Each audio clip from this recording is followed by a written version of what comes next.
Mateo, ang henyo. Credit to the author. M1331-40.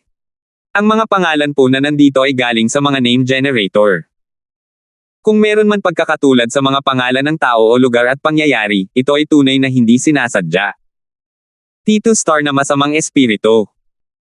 Biglang nagbago ang mga mukha ni Liam at ng iba pa, ang kanilang mga tingin ay nakatingin sa lalaking iyon ng may matinding takot. Bagamat may mga alamat na mayroong 2-star evil spirit na umiiral sa Yin Wind Den na ito, wala pang nakakita nito noon. Hindi nila kailanman pinangarap na ang lalaking ito sa harap nila na hindi naiiba sa isang tao ay ang 2-star evil spirit pala. Wala pang isa sa 10,000 ordinaryong 2-star evil spirits ang nakakapagbukas ng katalinuhan. Ang nasa kanila ay likas na paglamon lamang. Sa harap ng isang 2-star evil spirit na tulad niya, wala talagang magawa si Dustless. Dahil likas lang ang kaya nilang pumatay. Pero kahit si Dustless ay hindi rin inaasahan na ang 2-star evil spirit sa Ghost King Cave na ito ay talagang nagbunga ng katalinuhan. Hindi rin itinanggi ng lalaki pero sinabi niya, mayroong isang aura na nagpapabahala sa akin sa iyo. Sa totoo lang, nagulat din si Mateo. Naisip din niya na ang masasamang espiritu ay parang hindi tao o multo. Mukhang malisyoso. Hindi niya nakalang ganito pala ang mga 2-star evil spirits. Bukod dito, tila matalas ang pananaw ng kabilang panig. Nanliit ang mga mata ni Liam habang nakatingin kay Mateo ng may takot sa mukha. Hindi talaga siya makapaniwala na ang isang 2-star evil spirit ay magsasalita ng ganoong mga salita. Masasabing kung gusto silang patayin ng isang 2-star evil spirit, kailangan lang nitong igalaw ang isang daliri, at sapat na iyon. Pero sa harap ni Mateo na nasa unang yugto pa lamang ng Grotto Profound, talagang kinakabahan siya. Nakangiting sabi ni Mateo, middle stage 2-star, hindi naman masama ang lakas. Hindi ko inaasahan na kayang umunlad ang katalinuhan mo ng ganito. Nakatipid ako ng malaki dahil doon. Nanginginig sa takot si Liam, nakikinig sa tabi, nais na sanang tumalikod at tumakbo. Baliw na baliw itong si Mateo. Isa iyong 2-star evil spirit, naglakas loob pa nga si Mateo na magsalita ng ganito. Teka lang, 2-star sa gitnang yugto. Labis na natarante si Liam, ano ba ito? Sa loob ng Grotto Profound Realm, ang isang minor realm ay isang patong ng langit. Kung gayon, natural na mas lalo pa ang Heaven Glimpse Realm. Mas malaki pa ang pagkakaiba sa pagitan ng unang yugto at gitnang yugto. At saka, paano nalaman ni Mateo na ang kabilang panig ay isang 2-star evil spirit? Napakarami ng impormasyon. Parang hindi maintindihan ng magkakapatid na 5 ang mga detalye. Pero sabi ng lalaki, paano mo nalaman? Hindi ako kikilos laban sa iyo. Masyado kang mahina. Nakangiting sabi ni Mateo, kung hindi pa natutuklasan ang iyong katalinuhan, kalimutan mo na lang yan. Natural lang na hindi natin maaaring iwasan ang isang matinding labanan sa pagitan natin. Pero dahil natutuklasan mo na ang iyong katalinuhan, hindi mo na kailangang kumilos laban sa batang Panginoong ito. Sinabi ito ni Mateo nang may katiyakan at hindi niya pinansin ang banta ng lalaki. Para maglakas loob siyang sabihin iyon, natural lang iyon dahil naroon si Dustless, ang dakilang kabanale na ito. Ang lakas ng isang kayamanan ng Empyrean Spirit, hindi ito kayang isipin ng mga ordinaryong tao. Kahit na si Dustless ay isang tigring dama po sa kapatagan ngayon, para sa kabilang panig na gustong patayin si Mateo, malamang na hindi talaga ito ganoon kadali. Ngumiti ang lalaki at sinabing, masyado kang may tiwala sa sarili. Para sa akin, ang pagpatay sa iyo ay parang pag-angat lang ng daliri. Pagkatapos magsalita, isang nakakatakot na enerhiya ng Yin ang biglang lumabas, na mahigpit na kumapit kay Mateo. Wala lang naramdaman si Mateo, pero halos nanigas na ang 5 taong kasama ni Liam. Natuklasan nila sa kanilang pagkadismaya na hindi na nila maigalaw kahit isang daliri. Hindi pa nakakagalaw ang 2-star evil spirit na ito, at natamba na sila. Isang bahagyang hindi mahahalatang aura ang bumalot kay Mateo. Automatikong nahati ang hanging Yin nang dumating ito sa harap ni Mateo, at umiihip patungo sa magkabilang panig. Lumiit ang mga balintataw ng lalaki. Noon niya lang natiyak na hindi pala si Mateo ang simple. Sabi ni Mateo nang may bahagyang ngiti, huwag mo nang gawin ang ganitong walang kabuluhang pagsisiyasat. Wala itong silbi. Binibigyan ka ng batang Panginoon na ito ng pagkakataon. Pumirma ka ng kontrata ng langit na daw at maglingkod sa akin bilang iyong Panginoon. Bibigyan ka ng batang Panginoon na ito ng isang maswereng pagkakataon. Habang nag-uusap, lumapit si Mateo sa 5 tao ni Liam, iniunat ang isang daliri, at marahang tinapik ang 5 nilang noo. Isang pagsabog ng mahinang alon ng puwersa ng kaluluwa ang damaloy mula sa kanyang mga daliri, na agad na kumalat sa kanilang 5. Nanginig ang 5 tao sa buong katawan. Ang paninigas ng pakiramdam na parang nanigas sa buto ay agad na naglaho ng walang bakas. Gayunpaman, ang ikinagulat nila ay hindi ito, kundi ang mga salitang sinabi ni Mateo. Ang mga salitang ito ay masyadong nakakagulat, na nagresulta sa kahit na nakagalaw ang 5 tao, nakanganga pa rin sila, habang nakatingin kay Mateo ng walang ekspresyon. Ano nga pala ang sinabi niya kanina? Gawing master ang isang 2-star evil spirit na may nabuksang katalinuhan. Kamahalan. Hindi naman sana siya nakainom ng maling gamot, di ba? Natulala rin ang lalaki at agad na tumawa ng hindi inaakala, nakakatuwa naman. Isang batang nasa unang yugto ng grotto profound ang talagang nang-ahas na magsalita ng ganitong kalokohan. Pinipilit ba ng sarili mong paggalang ang aking sarili?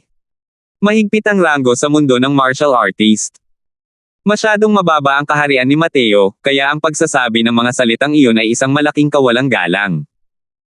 Kahit wala silang sama ng loob o puot, batay lamang sa pangungusap na ito, ang kabilang panig ay may sapat ng dahilan para pumatay.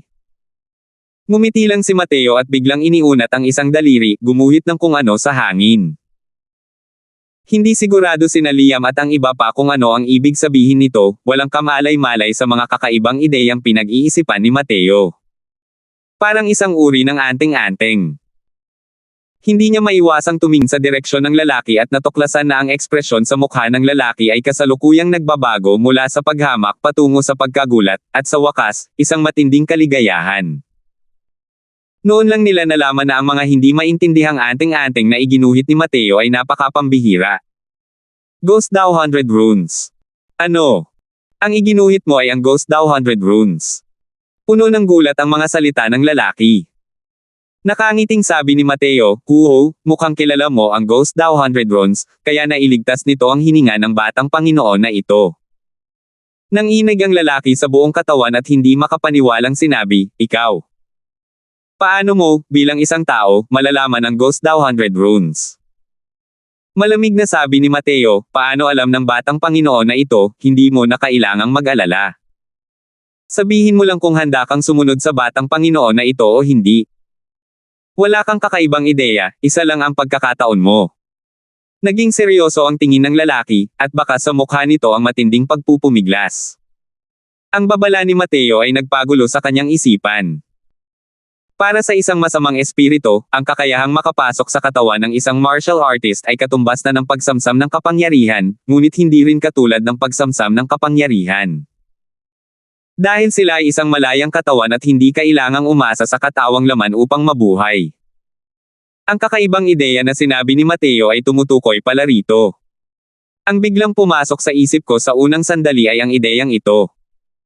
Ngunit ang mga salita ni Mateo ay sumaire sa kanyang pantasya. Kung iba pa iyon, aagawin niya ang lahat ng walang pag-aalinlangan at sapilitang sasamsuman ang mga alaala ng kabilang panig. Pero kakaiba si Mateo. Sa simula pa lang, binigyan na siya ni Mateo ng isang mapanganib na pakiramdam. Ang aura na bahagyang ipinakita ng Soul Suppressing Pearl ay nagparamdam sa kanya ng labis na pag-aalala. Sa isang tabi, 5 tao mula kay Liam ang hindi man lang nang-ahas na huminga ng malakas. Tahimik silang naghihintay sa desisyon ng lalaki. Hindi nila inakala na ang mga salita ni Mateo ay talagang magpapatalo sa isang 2-star evil spirit. Mabuti na lang at naantig ang kabilang panig. Ang Panginoong ito ay talagang nagiging mas misteryoso. Anong klaseng pag-iral nga ba siya? Ang lakas ng alchemy ay lubhang nakakatakot, ang lakas ni Marshall daw ay hindi maarap. Ngayon, talagang susupilan niya ang isang 2-star evil spirit. Pakiramdam ni Liam ay napakabaliw talaga ng mundong ito. Lahat ng nakita at narinig niya ngayon ay mas kapanapanabak pa kaysa sa pinagsama-samang mga karanasan niya sa buong buhay. Dahan-dahang lumipas ang oras, at ang ekspresyon sa mukha ng lalaki ay unti-unting nagbago. Hindi rin nagpumilit si Mateo, tahimik lang na hinihintay ang sagot ng kalaban. Buo ang kanyang tiwala na tiyak na hindi kayang labanan ng kabilang panig ang tukso ng Ghost Dao 100 runes. Sige, pangako ko sa iyo. Sa wakas, ibinuko ng lalaki ang kanyang bibig at sumuko. 1332. Sa sandaling nangyari ang kontrata, isang hindi maipaliwanag na koneksyon ang nabuo sa pagitan ni Mateo at ng lalaki. Nakilala na ni Roshi si Master. Sabi ng 2-star na mas ang espirito bilang pagsuko. Tumango si Mateo at sinabing, ang tungkulin ng Ghost Dao 100 runes, sa tingin ko ay hindi ko na kailangang sabihin pa. Kontento ka lang sa pagtatrabaho para sa batang Panginoon na ito, at unti-unti ko itong ibibigay sa iyo. Kung lubos mong mauunawaan, hindi rin imposibleng maging isang Ghost Dao Heavenly Emperor.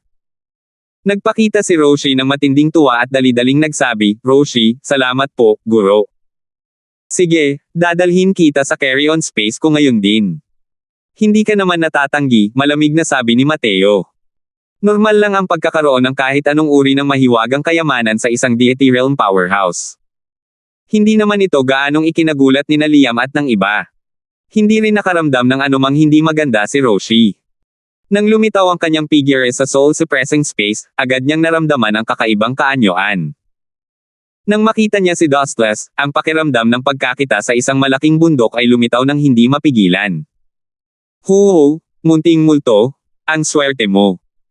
Ang makapagpanganak ng katalinuhan kapag nasa 2-star, at makasalubong mo pa ang matandang ito, baka ikaw na ang susunod na Ghost Dao Heavenly Emperor. Nakangiting sabi ni Dustless. Ang marangal na 2-star na masamang espirito ay naging isang maliit na multo nang marating nito ang bibig ni Dustless. Senior? Ikaw ba? Maingat na sabi ni Roshi.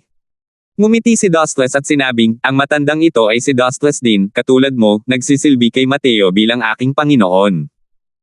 Biglang natuklasan ni Roshi na ang kanyang pangamba kay Mateo ay malamang na nagmula sa matandang lalaki ito. Senior Dustless, ano ba itong lugar na ito? Bakit pakiramdam ko ay kakaiba ito? Tanong ni Roshi. Ang lugar na ito ay ang panloob na espasyo ng isang kayamanan ng Empyrean Spirit, ang matandang ito ay ang artifact spirit ng lugar na ito. Sa hinaharap, dito ka titira kasama ang matandang ito. Hanggat pinapayagan ni Mateo, natural na ibibigay sa iyo ng matandang ito ang Ghost Dao 100 runes. Sabi ni Dustless. Parang tinamaan ng kidlat ang isip ni Roshi, at nawalan ito ng malay. Senior? Ikaw? Sinasabi mo ba na? Ang lugar na ito ay isang kayamanan ng mga espirito ng Empyrean. Hindi man lang maituwid ang dila ni Roshi habang nagsasalita. Masyadong matindi ang pagkagulat na dulot sa kanya ng mga sinabi ni Dustless. Mas nakakagulat pa ang balitang ito kaysa sa Ghost Dao 100 runes. Ang kayamanan ng espirito ng mga Empyrean, kasama ang kaharian ni Roshi, ay lubos na hindi niya maisip ang ganitong antas ng pag-iral. Sa sandaling ito, labis siyang natuwa na hindi niya naagaw ang mga ari-arian ni Mateo. Kung hindi niya talaga malalaman kung paano ito namatay. Kung gagawa siya ng pag-atake laban sa pisikal na katawan ni Mateo, wala talagang magagawa si Dustless. Pero kung maglalakas loob siyang agawin ang pag-aari ni Mateo, papasok sa dagat ng kamalayan ni Mateo, wala itong pinagkaiba sa paghahanap ng kamatayan. Kaya pala sinabi ni Mateo na bibigyan lang niya ito ng isang pagkakataon. Hindi naman talaga niya ito niloko. Tama, isa itong kayamanan ng espirito ng Empyrean. Bukod pa rito, isa itong kayamanan ng espirito ng Empyrean na uri ng banal na kaluluwa. Munting multo, kaya ko sinabing napakaswerte mo. Kung medyo babalik ang lakas ng matandang ito, malamang hindi na kita magustuhan. Kahit na gusto mong maging alipin ni Mateo, wala ring pagkakataon, sabi ni Dustless. Ang mga 2-star evil spirits ay isa lamang talagang maliit na multo sa paningin ni Dustless. Kung hindi dahil isa siyang tigre na bumaba sa kapatagan, paano niya magagawang magkagusto sa ganitong uri ng baguhan? Pero ang isang pangungusap ni Dustless ay nagpakaba kay Roshi. Ang kanyang kasalukuyang lakas ay mas mataas kaysa sa kanyang Panginoon. Ngunit kung ang lakas ng kanyang Panginoon ay lalakas sa hinaharap at hindi na siya magagamit pa, papatayin ba niya ang asno sa sandaling magawa nito ang kanyang trabaho? Malinaw na nakita ni Dustless ang kanyang mga alalahanin at nakangiting sinabi, maaari mo nang ibalik ang iyong puso sa tamang lugar. Napakahalaga ng iyong batang lalaki sa ugnayan ng pakikisama. Hanggat masigasig kang nagtatrabaho para sa kanya, kahit na makapasok siya sa ranggo ng Heavenly Emperor sa hinaharap, wala rin siyang gagawin sa iyo. Tutulungan ka pa niya na makarating sa kaharian ng Heavenly Emperor. Hindi ka maniniwala kahit sabihin ko pa. Sundan mo siya, at sa hinaharap, natural na malalaman mo. Ngayon, ang matandang ito ang magbibigay sa iyo ng unang Ghost Dao 100 Runes. Ang Ghost Dao 100 Runes ay isang transcendent na sining para sa paglinang ng Ghost Dao. Gaya ng ipinahihiwatig ng pangalan, ang Ghost Dao 100 Runes ay isang daang rune. Ang 100 rune na ito ay naglalaman ng transcendent na Ghost Dao 100 Runes ng Ghost Dao, na lubhang malawak at malalim. Ayon sa mga alamat, hanggat lubos na nauunawaan ng isang tao ang 100 rune na ito, makakamit niya ang Ghost Dao Transcendent Heavenly Emperor, na nakatingin sa mundo. Masyadong malakas ang apela na ito kay Roshi. Si Heavenly Empyrean Immortal Grove ay isa sa mga napakalakas na alchemist ng Heavenspan World. Sinaliksik niya ng detalyado ang banal na kaluluwang Dao. Ang Ghost Dao 100 Runes na ito ay nakuha mula sa isang Empyrean ng Ghost Dao, na pinatay niya noon. Masusing din ang pananaliksik.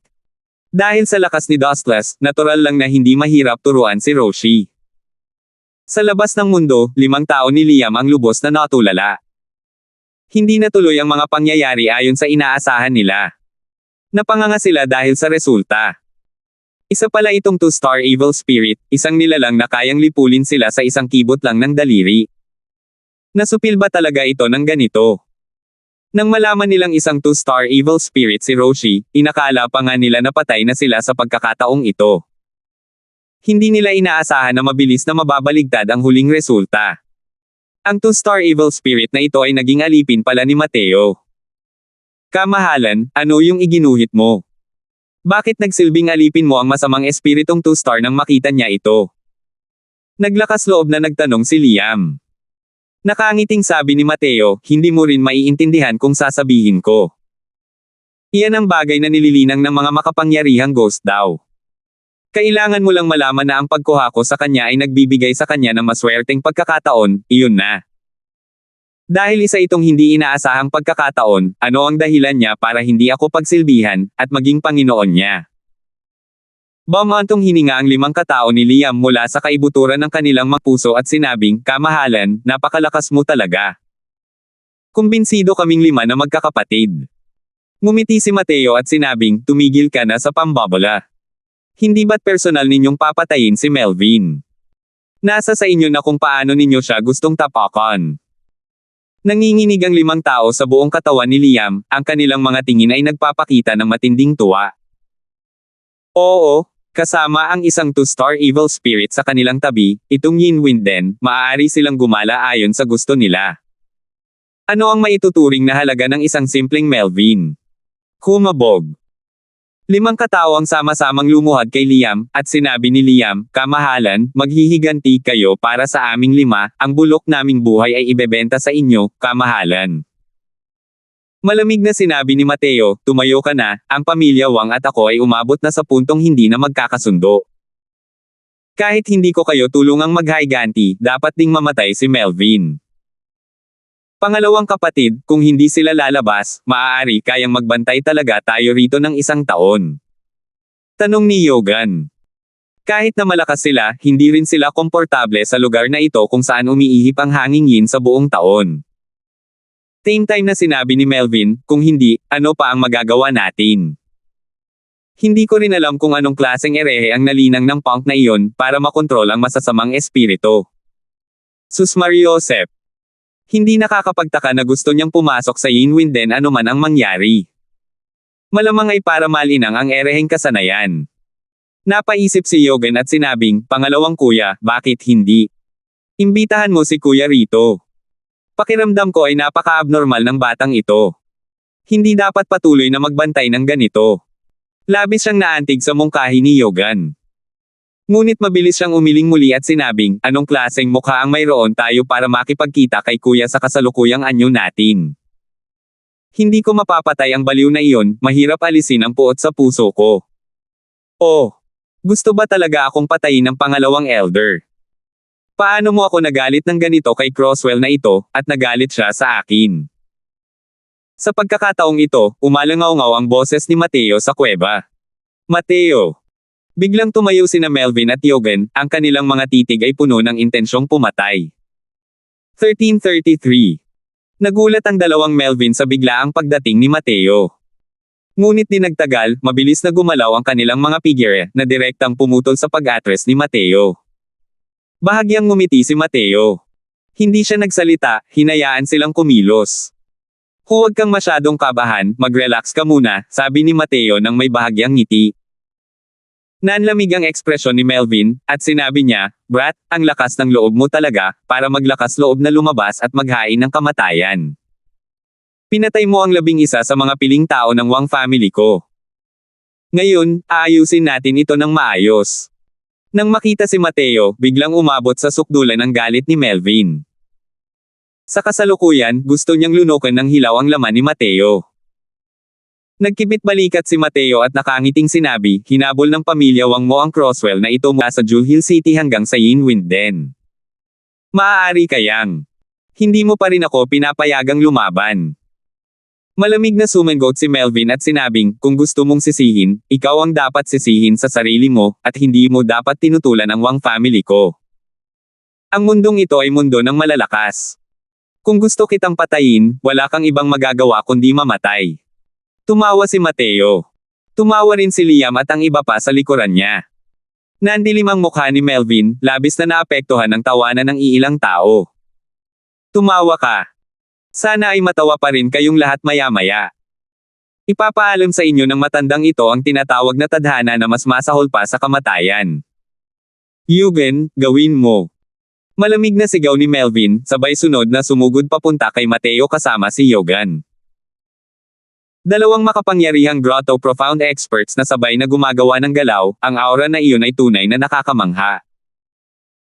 Ngunit sa oras na ito, isang mas nakakatakot na aura ang lumabas mula sa katawan ni Mateo. Isang malakas at malamig na hangingin ang dumaloy.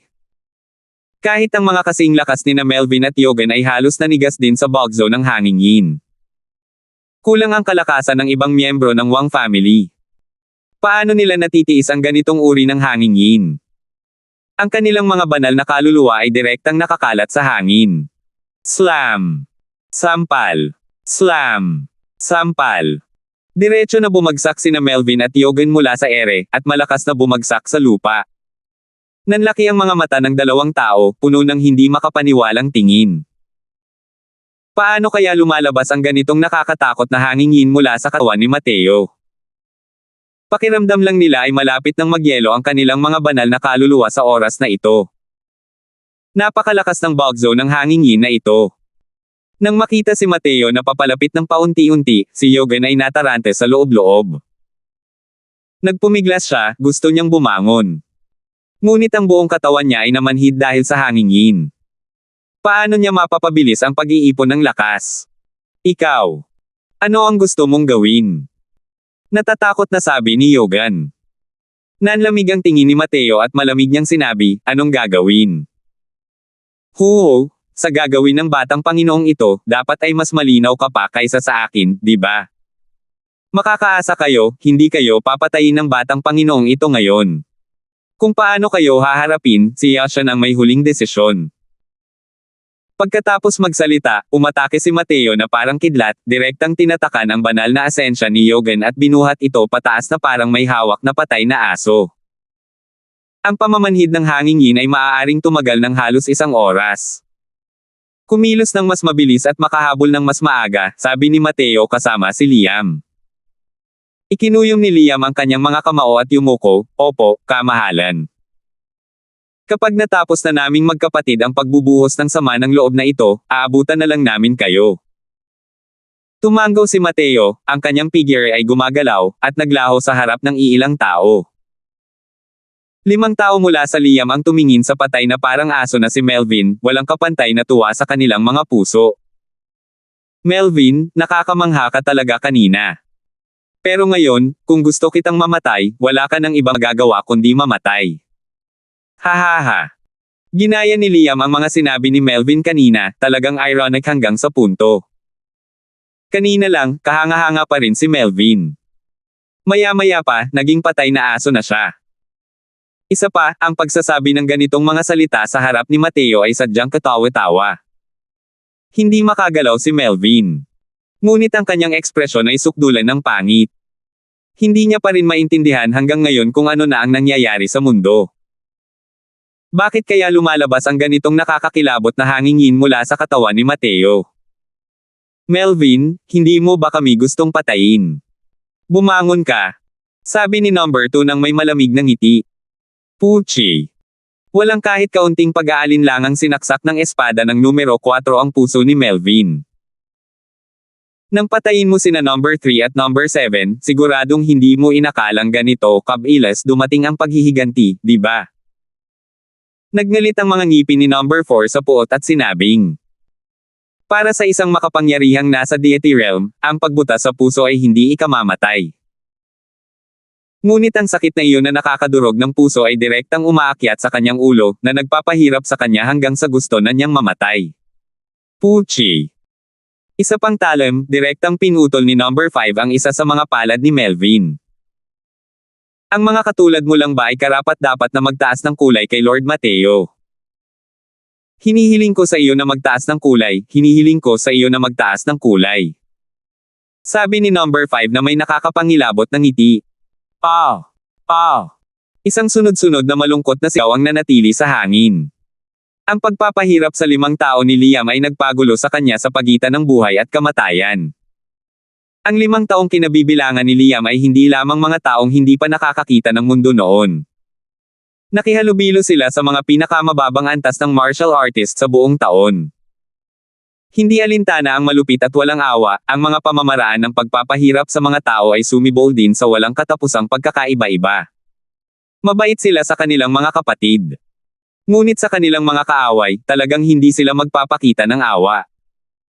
Ang pagkamatay ni na numero 3 at numero 7 ang dahilan kung bakit labis nilang kinamuhian si Melvin. Liam, hindi ba kayo natatakot sa paghihiganti ng pamilya Wang sa pangangahas na tretuhin ang matandang ito ng ganito? Tiniis ni Melvin ang matinding sakit at sumigaw. Tuwang-tuwa ang 5 katao ni Liam nang marinig nila ito at natawa ng pangungutya. Ayo, mga kapatid, pinagbabantaan tayo ng matandang utot na ito ngayon, ano sa tingin ninyo ang dapat nating gawin? Natatakot ako, takot ba kayong lahat o hindi? Natatakot ako. Takot na takot talaga ako sa kamatayan. Kuya, bakit hindi natin tulungan ang matandang ito na bumangon at magmakaawa sa kanya? Sabi ni number 6. Tumawa si Liam at sinabing, oo nga, pangalawang elder, huwag mo na kaming isama pa, ha? Alam kong mali kami. Faf. Tumawa si Liam habang sinasaksak niyang muli si Melvin. Namumula sa sakit ang mukha ni Melvin. Napabuntong hininga siya habang sinasabi, huwag niyong kalimutan, nasa pamilya Wang pa rin. Nasa pamilya Wang pa rin ang kuya ko. Malamig na ngumiti si Liam at sinabing, ginagamit mo ba si Xiang na utot na yan para takutin ang tatay mo? Manem. Hayaan mong matakot ka sa tatay mo. Hayaan mong matakot ka sa tatay mo. Sunod-sunod na naghiwa ang 5 magkakapatid. Di nagtagal, tinusok nila si Melvin sa isang salon. Angkop na angkop ang kanilang mga suntok, dahilan para maghihirap si Melvin hanggang sa puntong gusto na niyang mamatay, ngunit hindi lahat ng ito ay kumitil sa kanyang buhay. Sa ilalim ng 5 paghihirap na kanilang nararamdaman, halos mawala ng malay si Melvin. Hindi niya talaga moari kung saan nakakuha ng kumpiyansa ang iilang taong ito para hindi man lang ilagay sa kanilang atensyon si Kuya Xian. Ang kanyang nakatatandang kapatid na si Xian Wang ay isang makapangyarihang heaven glimpse sa unang yugto. Sa Jewel City na ito, isa iyon sa mga pinakamayamang nilalang. Kahit si Rowan ay hindi nang ahas na maliitin siya. Hindi talaga siya sineryoso ng iilang barbarong ito. Hindi lang nila siya minamaliit, kundi pati na rin nang banggitin niya ang kanyang nakatatandang kapatid, ang iilang lalaking iyon ay lalong nagalit. Lumipas ang oras, at sa isang kisap mata, halos matapos na ang isang oras. Biglang naramdaman ni Melvin na unti-unting bumabawi ang lakas ng kanyang katawan. Hindi maipaliwanag na ikinatuwa niya ang natuklasang ito. Dahil napansin niyang sina Liam at ang iba pa ay ang pagpapahirap lamang sa kanya at nakalimutan na nila ang oras. Basta't maghihintay pa siya ng kaunti, sa maikling panahon, darating na ang kanilang katapusan ng mundo. Nagdarasal siya, nagdarasal na sana'y makalimutan na talaga nina Liam at ng iba pa ang oras. Nakabawi ka na ba ng lakas? Nararamdaman mo ba na may kaunting pag-asa pa? Iniisip mo ba kung paano kami hahatulan ng kamatayan? Sasabihin sa iyo ng iyong ama ng responsable, masyado kang nag-iisip. Sa totoo lang, sinasadya namin yun. Hahaha. Parang diablo ang boses ni Liam, winasak ang huling kislap ng pag-asa ni Melvin. 1334. Kumabog. Bumagsak ng malakas sa lupa ang katawan ni Yogan, at nagbuga ng alikabok. Yogan. Mateo, ito. Anong nangyayari dito? Nang makita ni Yashan ang malaaso na si Yogan, baka sa kanyang mukha ang gulat. Sa lakas ni Mateo, paano niya nagawang gawing ganito si Yogan? Ngunit ang katotohanan ay nangyari mismo sa kanyang harapan. Hindi niya responsibilidad na hindi maniwala. Nakangiting sabi ni Mateo, hindi mo kailangang alalahanin ang nangyari. Dinala ko ang lalaking ito sa iyo para harapin ito. Kung gusto mong pumatay o maghiwa-hiwalay, nasa iyo na iyon. Tiningnan ni Yashan si Mateo na parang hindi niya ito nakilala. Dahil nasa unang yugto pa rin ng Grotto Profound, ang kaharian ni Mateo ay walang kahit kaunting pagbabago. Gayunpaman, paano nga ba niya nagawa iyon? Patawarin mo ako. Crosswell. Mateo, kasalanan. Lahat ng ito ng matandang ito. Humihingi ng tawad ang matandang ito sa iyo at kay Yashan. Basta't pakakawalan mo ang matandang ito, handa siyang magbayad ng kahit anong halaga. Mahinang sabi ni Yogan. Malamig na sabi ni Mateo, sabi ko nga kanina lang, nasa kay Brother Nolan ang desisyon. Kung papayag siyang umalis ka, wala rin akong tutol. Si Yashan ang muntik ng mamatay, ngunit hindi si Mateo ang magdedesisyon para sa kanya. Ang dahilan kung bakit niya dinala rito si Yogan ay para mailabas ni Yashan ang kanyang sama ng loob. Hindi malambot ang puso ni Yashan. Tiyak na papatayin niya ang lalaking ito. Swoosh! Hindi pa siya nagsisimulang magmakaawa para sa awa ng isang bahid ng malamig na liwanag ang dumaan. Isang makapangyarihang banal na asensya ang direktang sumaire sa kanyang puwersa ng buhay. Ang mataas at makapangyarihang si Yogan ay namatay ng ganito. Hindi maabala si Yashan na magsabi ng malalim tungkol sa kanya. Dahil sa personalidad niya, hindi rin siya magiging madaldal sa kabilang panig. Ang daming kalokohan. Umaasa pa rin ba ang lalaking ito na pakakawalan ko siya? Talagang kalokohan. Mapanghamak na sabi ni Yashan. Ngumiti si Mateo nang marinig iyon at sinabing, kapag ang mga tao ay napunta sa isang sitwasyon ng kawalan ng pag-asa, lagi silang umaasa na mabuhay pa. Kung ako yan, siguradong hindi ako magsusumamong mamuhay ng kaiyahiya. Malamig na sabi ni Yashan. Tumawa si Mateo at sinabing, kumusta? Nailabas mo na ba ang galit mo? Tumanggaw si Yashan at sinabing, maganda ang takbo ng mga iniisip mo, nailabas mo na ang galit. Mateo, paano mo nagawa yun? Ngumiti si Mateo at sinabing, masasabi ko sa iyo, pero dapat mo akong tulungan na itago ang sekreto. Kahit ang Panginoon ng Tore ay hindi masasabi, magagawa mo ba? Namula ang ekspresyon ni Yashan, umiling siya at sinabing, hindi pwede. Kalimutan mo na, mabuti pang huwag mong sabihin. Bata ka, kakaiba ka talaga, pinag-alala mo ako nang wala sa sarili. Malawak ang pananaw ni Yashan. Pero dahil din dito kaya mas mataas ang tingin sa kanya ni Mateo. Natural lang na nahalata ni Mateo na gustong-gusto ni Yashan malaman kung ano ang nangyayari. Pero ayaw din niyang magtago kay Rowan. Kaya naman, pinilit niyang magtanong. Kung tungkol naman kay Mateo, natural lang na hindi niya kailangang magtago kay Yashan. Alam lang niya ang ugali ni Yashan, kaya hindi niya sinabi rito. Kung tutuusin, ang kasalukuyang Roshi ang pinakamagaling na kalaban ni Mateo. Tama, dumating sina Melvin at Domang. Nasaan sila? Hindi rin sana sila. Biglang may naalala si Yashan at tinanong si Mateo. Nakangiting sabi ni Mateo, napatay ko na si Domang. Kung tungkol naman kay Melvin, siguradong nasisiyahan siya rito ngayon. Ilang beses na nagbago ang ekspresyon ni Yashan, at naiinis niyang sinabi, ikaw, itong lalaking ito, ay talagang kakaiba.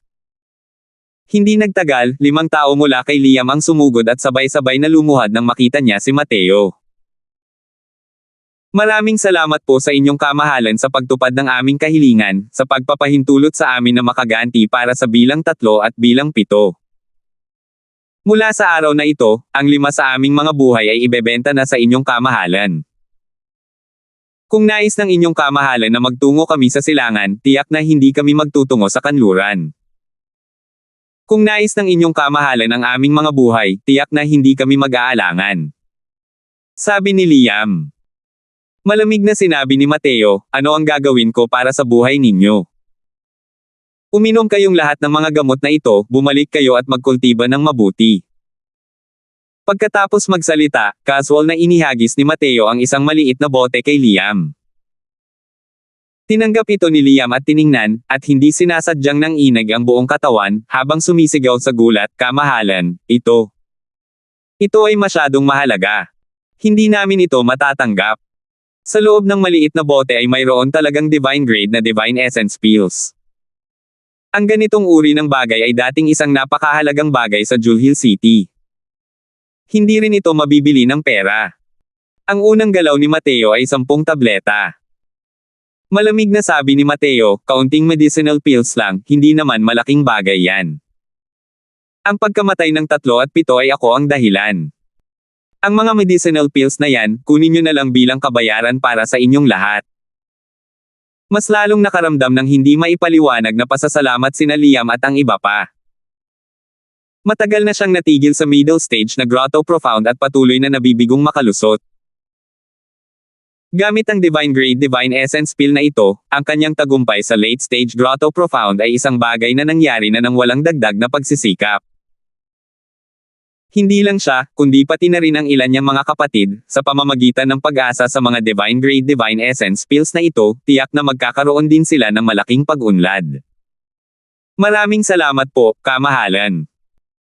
5 tao sa Liam ang talagang nakatayo sa kanilang mga paa sa paghanga kay Mateo sa pagkakataong ito. Anong sabi mo? Ulitin mo. Sa tirahan ng pamilya Wang, biglang tumayo si Leander. Sinisigawan niya ang isang nakababatang namamahala sa templo ng mga ninuno.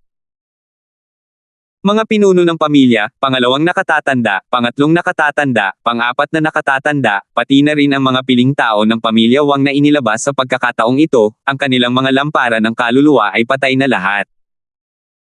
Ang nakababata ay labis na nalungkot na parang naulila ang kanyang mga magulang.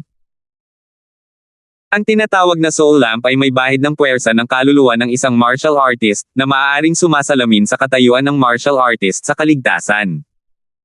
Nang mamatay ang soul lamp, ang martial artist ay maaaring patay na o kaya'y nakulong sa isang mapanganib na lugar. Paano ito nangyari? Ang 3 elder ay pawang mga makapangyarihang nilalang sa Grotto Profound. Sino sa Jewel Hill City na ito ang makakapuksa sa kanilang lahat ng sabay-sabay? Nanginag ang buong katawan ni Leander habang sinasabi niya ito. Malungkot na sabi ng nakababatang iyon, padre ng pamilya, hinala ko rin na mali ang nakita ko noong una. Pero ilang beses ko nang tiningnan, patay na nga pala ang mga soul lamp nila.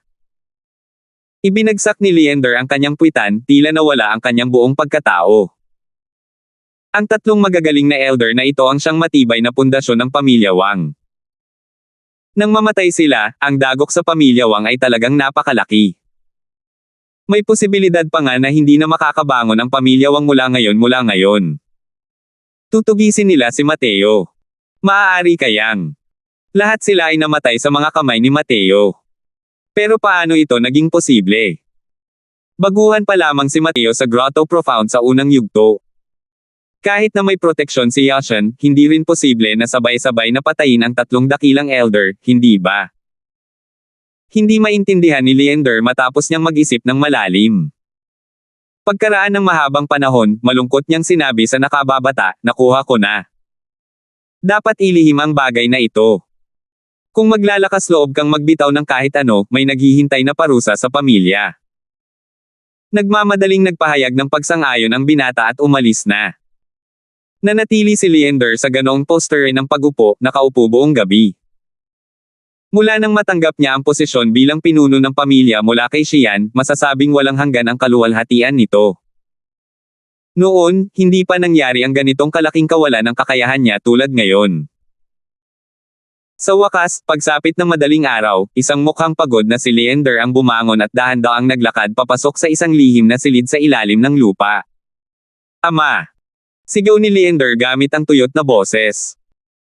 Hindi nagtagal, isang matandang boses ang nagmula sa loob ng lihim na silid, si Lingbo to, di ba? Bakit? May problema ba? Ibinuko ni Leander ang kanyang bibig at hindi talaga alam kung paano magsasalita. Manem. Hindi ito katulad ng estilo mo. Hindi kaya sa pagkakataong ito, si Rowan ang personal na kumilos. Sabi ng matanda. Pagkatapos ng mahabang katahimikan, sa wakas ay naglakas loob si Leander at gumamit ng halos maluhang boses at sinabing, Ama, pangalawang tiyo, pangatlong tiyo, at pang-apat na tiyo, silang lahat. Baka lahat sila ay bumagsak na. Boom! Sumabog ang pinto ng sikretong silid. Isang malakas na bagzo ng hangin ang lumabas mula sa loob. 1335. Gabi na nang biglang may isang figure na sumulpa at papasok sa Myriad Treasure Tower. Pero nang makita ni Ino ang figurang ito, siya ay nagulat sa takot. Para lang makita ang figurang ito na puno ng dugo mula ulo hanggang paa. Para siyang hinayla palabas mula sa isang lawa ng dugo at mukhang walang kapantay ang kadiliman. Yashan, ano? Anong nangyayari sa iyo? Nasaan si Sir Croswell? Nakilala ni Ino ang pagdating at dali-daling lumapit at tinulungan itong makatayo. Ang figurang ito ay walang iba kundi si Yashan mismo. Titulungan mo akong makapunta at makilala ang Tower Lord. Napabuntong hininga si Yashan. Oh, tutulungan na kita ngayon din. Sabi ni Ino. Sa pagkakataong ito, biglang sumulpat si Paul Dofang mula sa inner hall at sumigaw, Yashan, bakit ka nagtamo ng malala? Tuloy ka agad, gagamutin kita. Namutla ng husto ang mukha ni Yashan. Nang makita si Paul Dofang, mahina niyang sinabi, maraming salamat sa mabuting intensyon ni Elder Feng, ngunit ang bagay na ito ay apurahan. Ang mga pinsala ko, mas mabuting gamutin ito pagkatapos. Nagbago ang ekspresyon ni Paul Dofang, at sinabi niya, Yashan, ano ba ang nangyari? Hindi ba't sinamahan mo si Mateo papunta sa Yinwinden? Nasaan siya? Sabi ni Yashan, nagpadala ang pamilya Wang ng 3 elder para tugisin kami, pinalibutan kami sa Yinwinden. Mabuti na lang at may mga paraan si Mateo para kontrolin ang masasamang espiritu. Ganoon niya ako tinulungang makatakas sa mabigat na pagkubkob, dahilan para bumalik ako para humingi ng tulong. Hinabol ng pamilya Wang si Mateo papasok sa loob ng Yinwinden at nawalan ako ng komunikasyon sa kanya. Nagmadali akong bumalik nang hindi humihinto kahit isang beses para humingi ng tulong sa Tower Lord. Malaki ang ipinagbago ng ekspresyon ni Paul Dofang, at sinabi niya, ito. Ang bagay na ito, iilan lang sa atin ang nakakaalam. Kaya paano nakuha ng pamilya Wang ang impormasyon? Umiling si Yashan at sinabing, hindi ko alam. Hindi ito ang tamang oras para imbestigahan ang bagay na ito. Ipagpatuloy mo lang, malamang na mawawala rin si Mateo. Yino, tulungan mo akong pumunta kay Tower Lord. Nag-aalala rin si Yino para sa kaligtasan ni Mateo at dali-daling tinulungan si Yashan na makapasok. Pagkaalis ng 2 tao, ilang beses na nagbago ang ekspresyon ng mukha ni Paul Dofang. Sa wakas, nagngingit-ngit siya at tumakbo palabas ng Myriad Treasure Tower, at naglaho sa madilim na gabi. Si Mateo na ang puno ng pera ng Myriad Treasure Tower ngayon. Tiyak na hindi titingin si Rowan ng nakahalukip-kep. Kapag kumilos na siya, mahirap garantyahan ang buhay ng 3 matatandang iyon ng inyong Wang family. Sa loob ng silid-aralan ng pamilya Wang, halatang medyo nakakabahala ang mga sinabi ni Paul Dofang. Ngunit ang kanyang mga salita ay nagbigay kay Leander ng pag-asa. Nagpakita siya ng masayang pagkagulat sa kanyang mukha at sinabing, totoo ba ito? Ang pangalawang tiyuhin ko ay talagang nasa Yinwinden pa rin sila.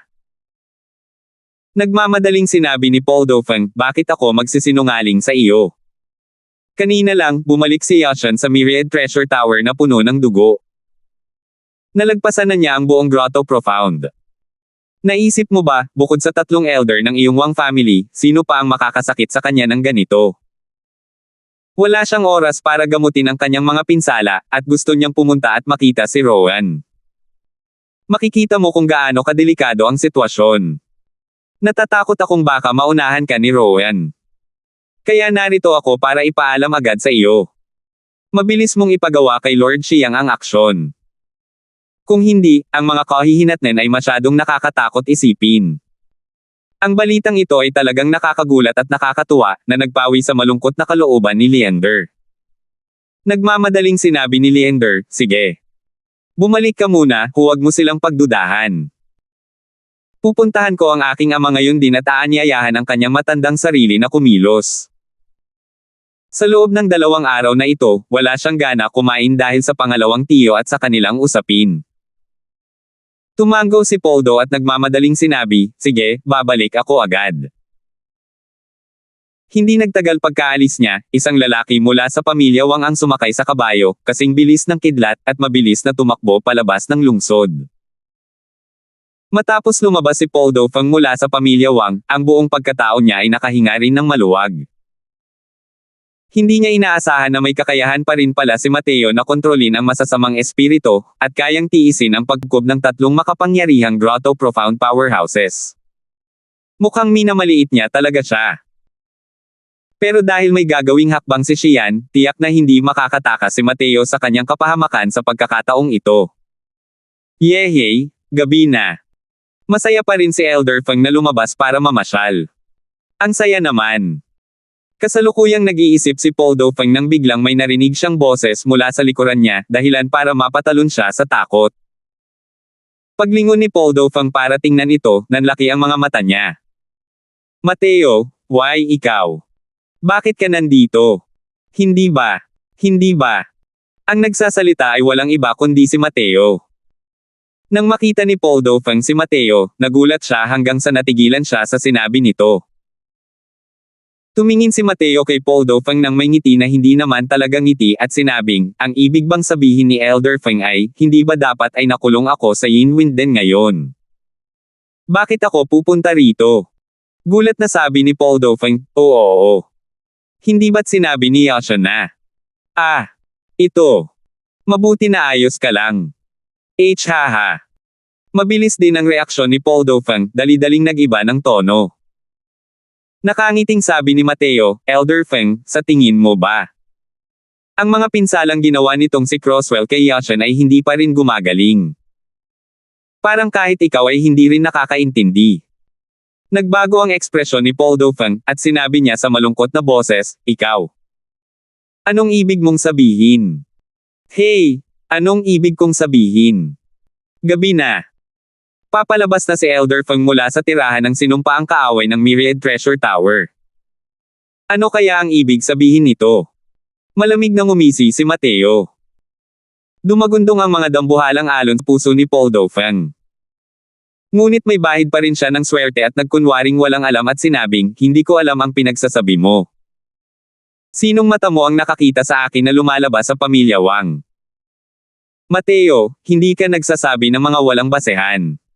Gumawa ka ba ng mga walang batayan na salita? Hey, hindi lang ako ang nakakita sa'yo na galing sa Wang family. Sabi ni Mateo nang may ngiti na hindi maituturing na isang ngiti. Biglang may sumulpot na ilang tao sa likuran ni Mateo. Ang nangunguna ay mayroong napakaseryosong kilos. Paano ito mangyayari kung hindi si Rowan? Ang pagpapakita ni Rowan ay sumire sa huling bakas ng pag-asa sa puso ni Poldo Feng. Sa wakas ay naunawaan niya na ang dulang ito ngayong gabi ay isang malaking patibong. Nagtayo si Mateo ng patibong na ito para mapunta siya sa pamilya Wang. At bigla na lang siyang gumalaw ng ganoon.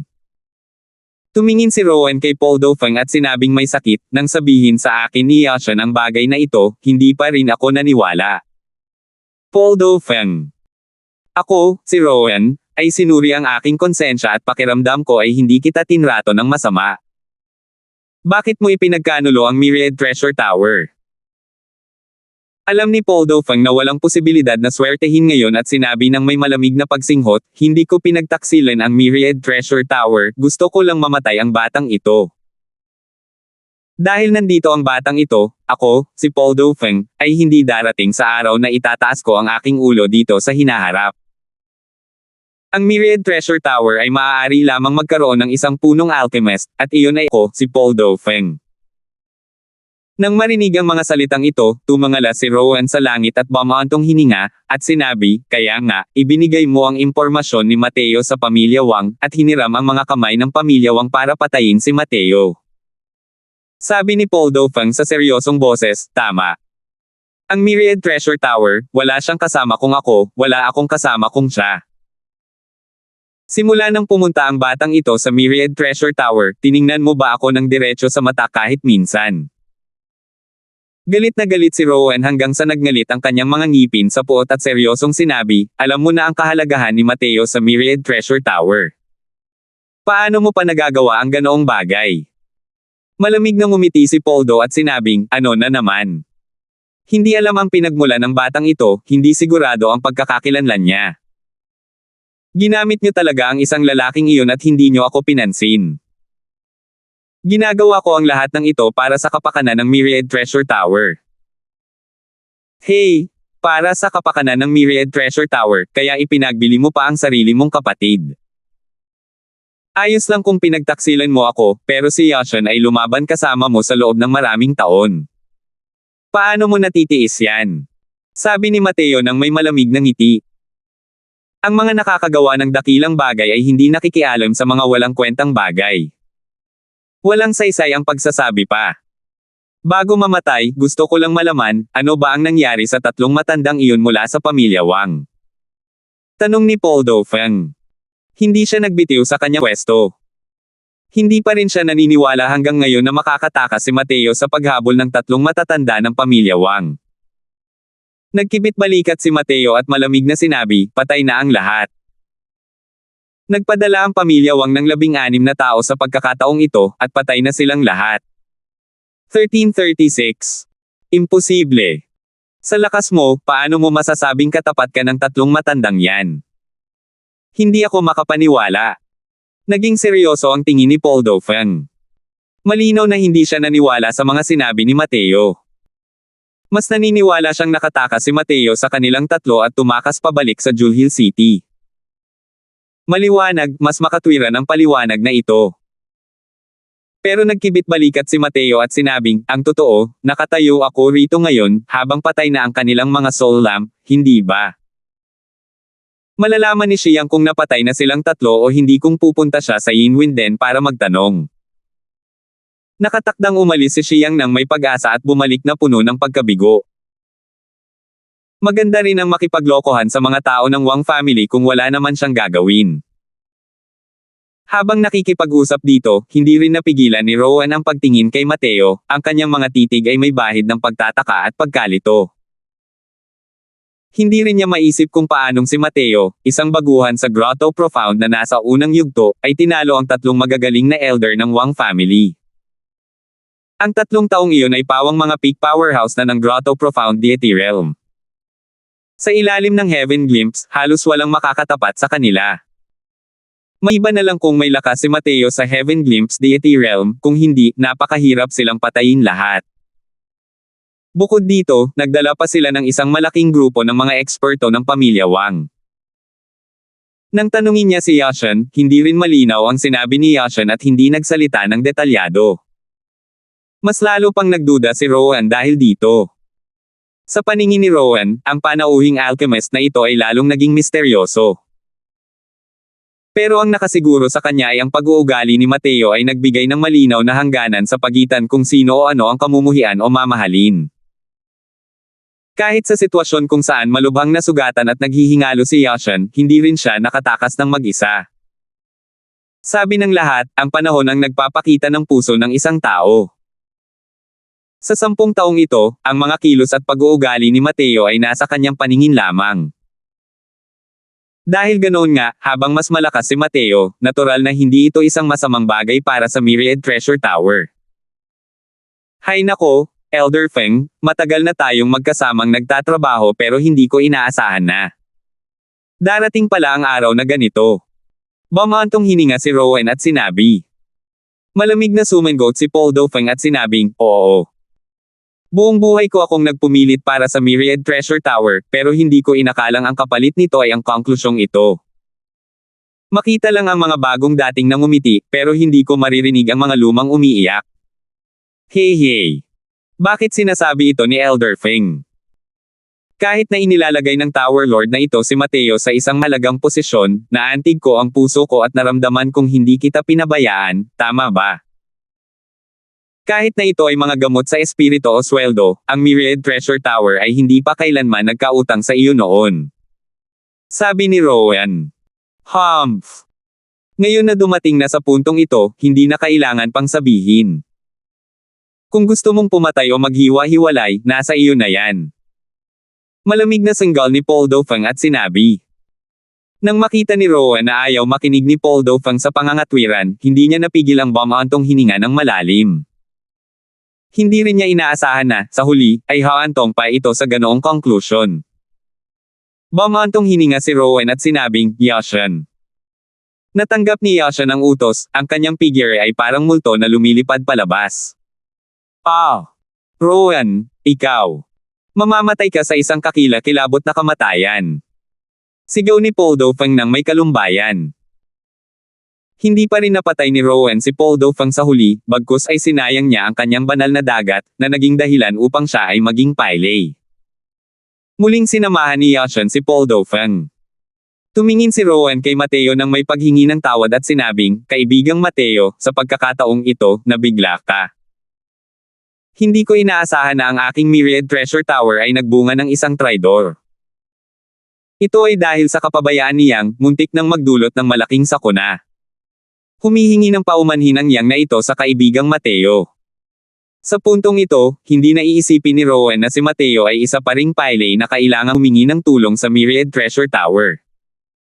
Dahil kayang lipulin ang tatlong dakilang elder ng Wang family, kahit anong klaseng trump card ang meron si Mateo, malamang ay mayroon na siyang paraan para protektahan ang kanyang sarili. Ang trump card na ito ay maaari pang magdulot ng banta sa powerhouse ng Heaven Glimpse Deity Realm. Ikinuyom ni Mateo ang kanyang mga kamao at sinabing, masyado akong itinuturing ng mga salita ng Tower Lord na isang tagalabas. Kasalanan lahat ng ito ni Paul Dofang, ano ang kinalaman nito sa Tower Lord? Ang talagang magsabi ng paumanhin, dapat ay sinabi rin iyon ni Crosswell. Kung hindi dahil kay Crosswell na ito, hindi sana nangyari ang ganitong bagay sa Myriad Treasure Tower. Ikinumpas ni Rowan ang kanyang kamay at sinabing, Kaibigan, hindi mo kailangang maging ganito. Si Paul Dofang ay palaging punong alchemist ng Myriad Treasure Tower, na may mataas na posisyon at mabigat na awtoridad. Kaya naman, hindi rin nalantad ang kanyang pagkatao. Kahit wala ka, magiging isang nakatagong panganib siya ng Myriad Treasure Tower kalaunan, at hindi natin alam kung kailan siya sesabog.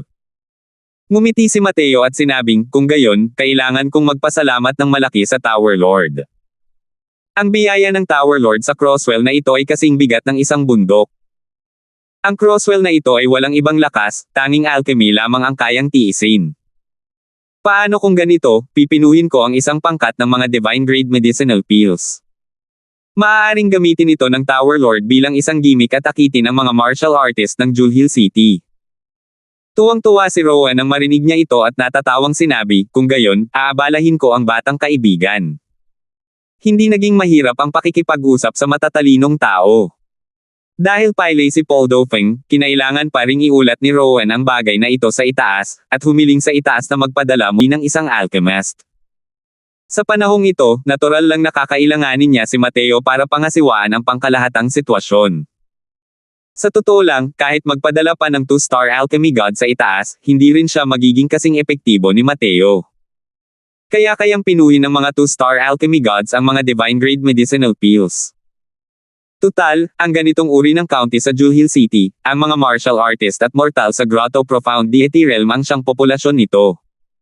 Sa sumunod na panahon, ang Jewel Hill City ay pumasok sa isang medyo mapayapang panahon. Labag sa inaasahan, nanatiling mahinahon ang pamilyang Wang matapos ang matinding pagkalugi. Kung tungkol naman sa Myriad Treasure Tower, pinasimulan nila ang isang panahon ng mabilis na pag-unlad. Ang paglulunsad ng mga divine grade medicinal pills ay nagpataas ng reputasyon ng Myriad Treasure Tower ng Jewel Hill City sa pinakamataas na antas. Siyempre, ang mga divine grade medicinal pills ay hindi kayang inumin ng mga ordinaryong tao. Kahit na ito ay ang pinakamababang antas ng tier isang low-grade divine pill. Ngunit hindi ito nakahadlang sa pag-angat ng reputasyon ng Myriad Treasure Tower. Sa panahong ito, halos biglang sumikat ang negosyo ng Myriad Treasure Tower, sinakop ang mahigit kalahati ng negosyo ng tatlong malalaking pamilya ng sabay-sabay. Walang kapantay ang kaluwalhatian ng Myriad Treasure Tower. Habang si Mateo mismo ay nagtago matapos maghanda ng sapat na dami ng mga gamot. Matagal nang natigil ang kanyang paglilinang. Dati, walang oras para dagdagan ang kanyang paglilinang. Ngayong nalutas na ang lahat ng panganib, maaari na siyang huminahon at mag-isip tungkol sa direksyon ng kanyang paglilinang sa mga darating na araw. Nako, kailangan mong mag-isip ng malinaw.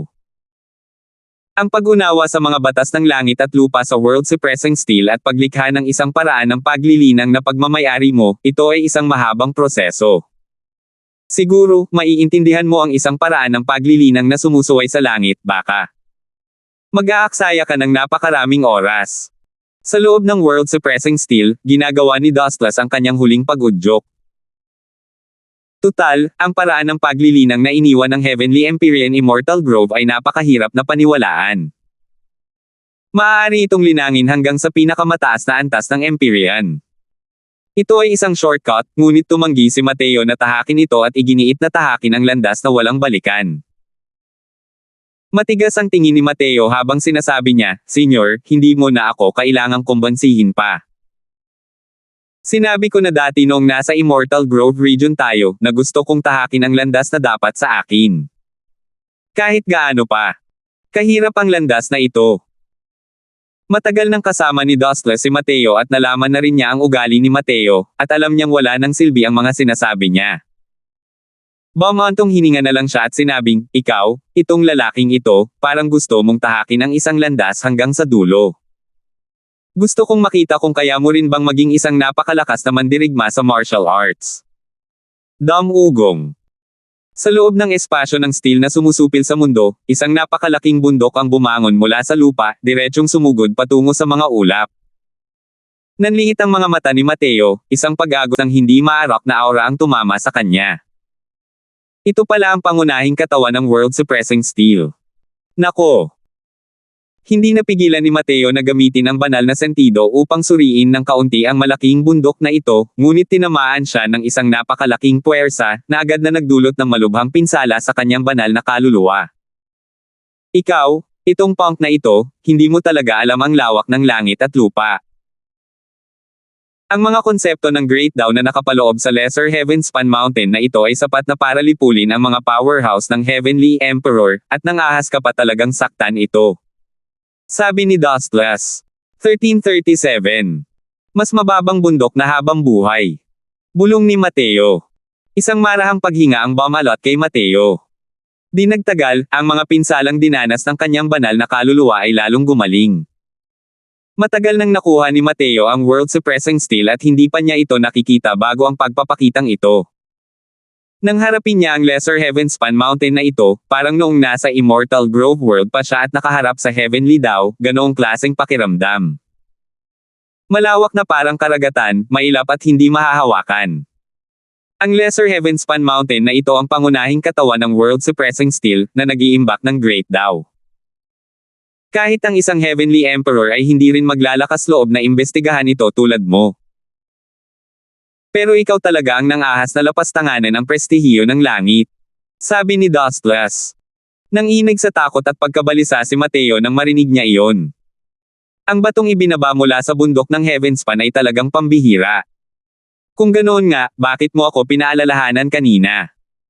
Umikot ang mga mata ni Mateo at sinabing, "Paano ko malalaman na napakapabaya mo, batang to? Babala ko pa sana sayo, pero nakagawa ka na ng hakbang." Galit na sabi rin ni Dustless. Napangiti si Mateo nang nahihiyang at tumigil sa pagsasalita.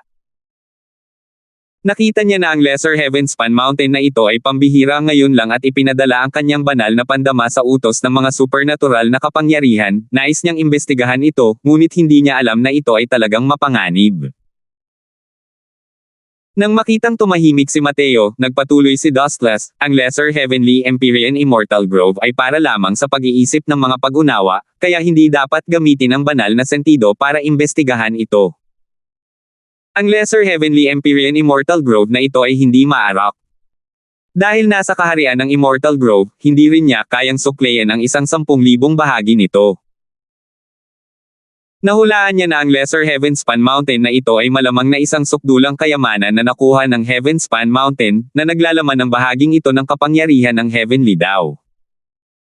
Nakakalungkot lang na hindi nakalusot ang Heavenly Empyrean Immortal Grove sa Heavenly Emperor Realm. Kung hindi, dapat ay kaya niyang suklayin ang kahit isang bakas ng mga sikreto ng Lesser Heavenspan Mountain. Napanganga si Mateo, at napasigaw siya sa gulat. Napakaganda ng pinagmula ng Lesser Heavenspan Mountain na ito. Kung lubos kong mauunawaan ang Heavenly Dao na nasa loob ng Lesser Heavenspan Mountain, mararating ko kaya ang kaharian ng Dao Ancestor. Malamig na ngumiti si Dustless at sinabing, "Hey, nananaginip ka. Sa tingin mo ba ay napakadaling intindihin ang Heavenly Dao na ito? Ilayo mo na ang hindi makatotohanang pag-iisip mo. Para mailarawan mo ang Lesser Heavenspan Mountain na ito, ang lubos na pag-unawa sa unang antas ng pamamaraan ng cultivation sa loob ng 5,000 taon ay kahanga-hanga na. Ang paglilinang ng mga powerhouse ng Deity Realm ay madaling umabot sa mga unit ng 10,000 taon. Mahigit 5,000 taon, hindi talaga iyon maituturing na mahabang panahon." Ang mga salita ni Dustless ay talagang may mataas na pagtingin kay Mateo. Alam niya na noong nasa Immortal Grove World si Mateo, pumasok siya sa Dao na may alchemy, at na-trigger pa niya ang resonance ng Great Dao. Pero sa martial arts, hindi siya naniniwala na mayroon pa ring ganitong talento si Mateo na kayang humamon sa langit. Ngumiti si Mateo at sinabing, "Naiintindihan ko, Senyor. Magsisimula na ako ngayon. Kung may mga aktibidad ang mundo sa labas, gisingin mo ako sa tamang oras." Tumanggaw si Dustless at naglaho. Tumingin si Mateo sa Lesser Heavenspan Mountain sa unahan at bumulong ng malalim. Ang Lesser Heavenspan Mountain ay mayroon ng ganitong kapangyarihan. Iniisip ko kung gaano kaitikot ang tunay na Heavenspan Mountain. Posible kayang kahit ang Dao Ancestor, ang antas ng kaharian na iyon, ay kailangang maunawaan ang Dao sa Heavenspan Mountain. Natuklasan ni Mateo na ang World Suppressing Steel na ito ay talagang isang kayamanang hindi kayang abutin ng langit. Kahit walang hangganan ang potensyal nito, para sa iba na gustong pumunta sa Heavenspan Mountain upang munawaan ang Great Dao, kailangan nilang makarating mismo sa Heavenspan Mountain.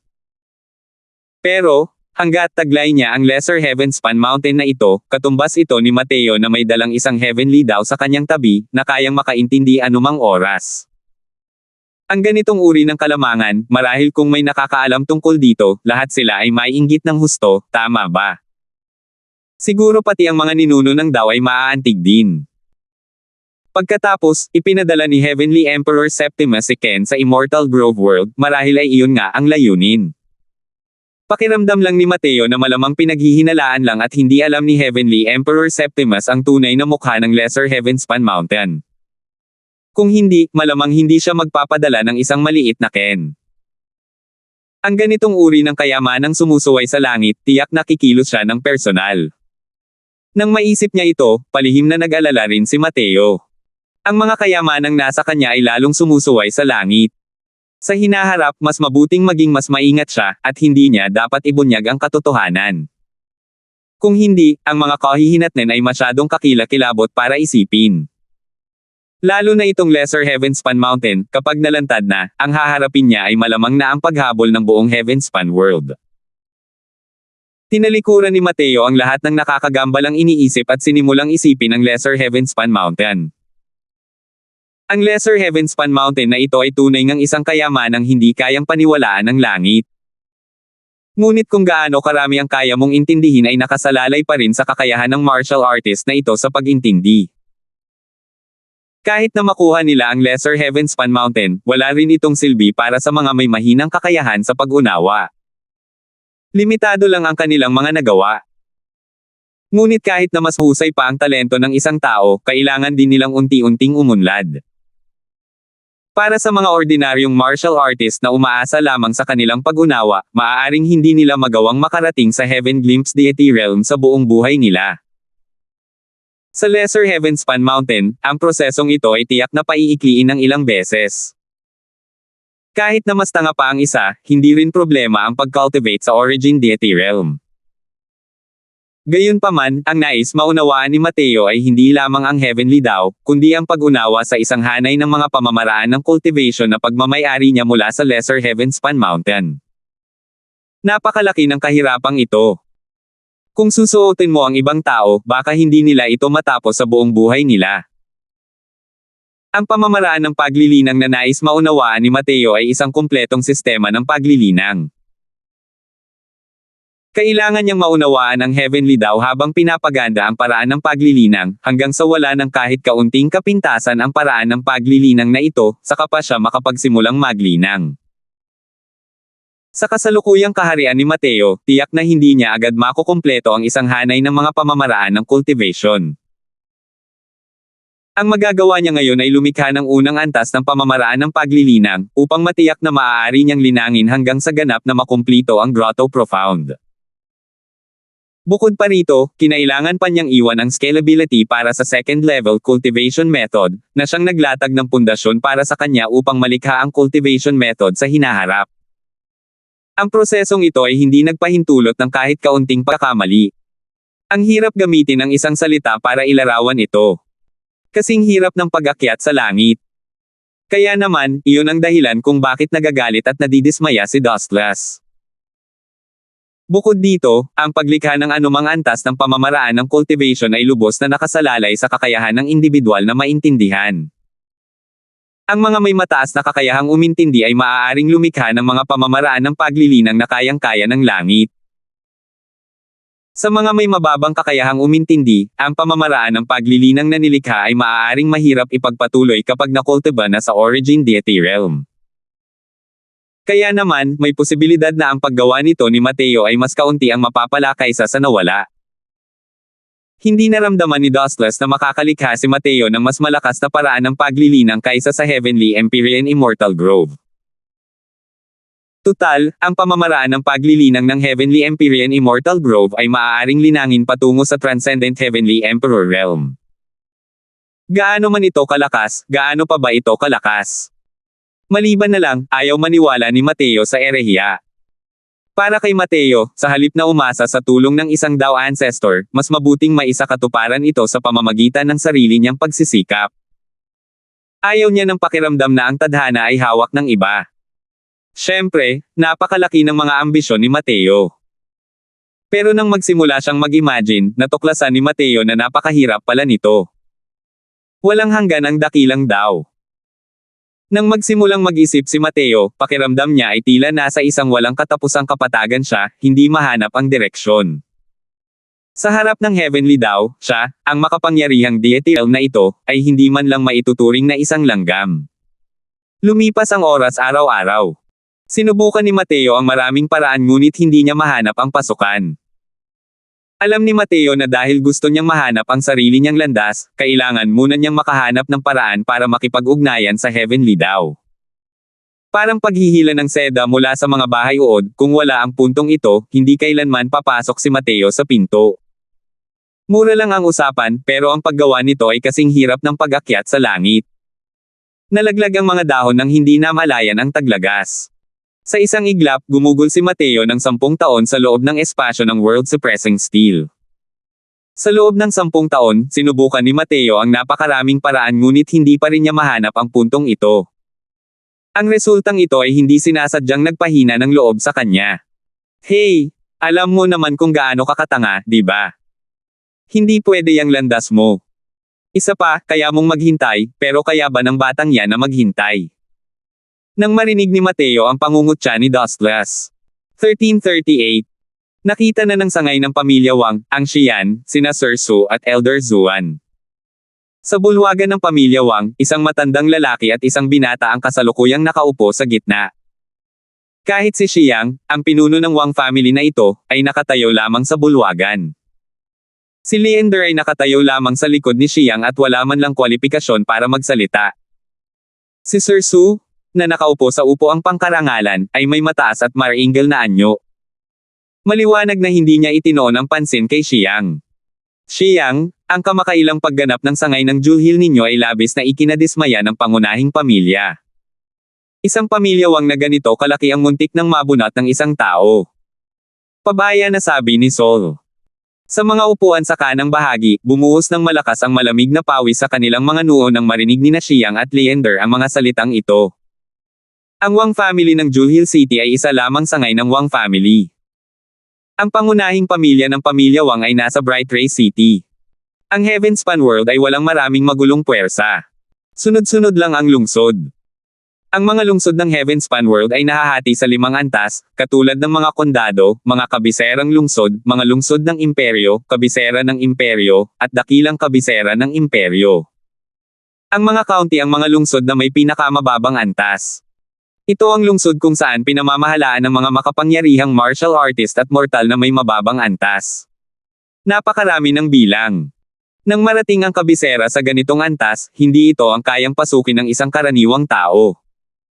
Ang mga mortal ay ganap na pinagbawalang pumasok sa mga kabiserang lungsod. Kahit ang mga powerhouse ng Deity Realm ay kinailangang matugunan ang ilang mga kondisyon, bago sila magkaroon ng mga kwalifikasyon upang makapasok sa isang kabiserang lungsod.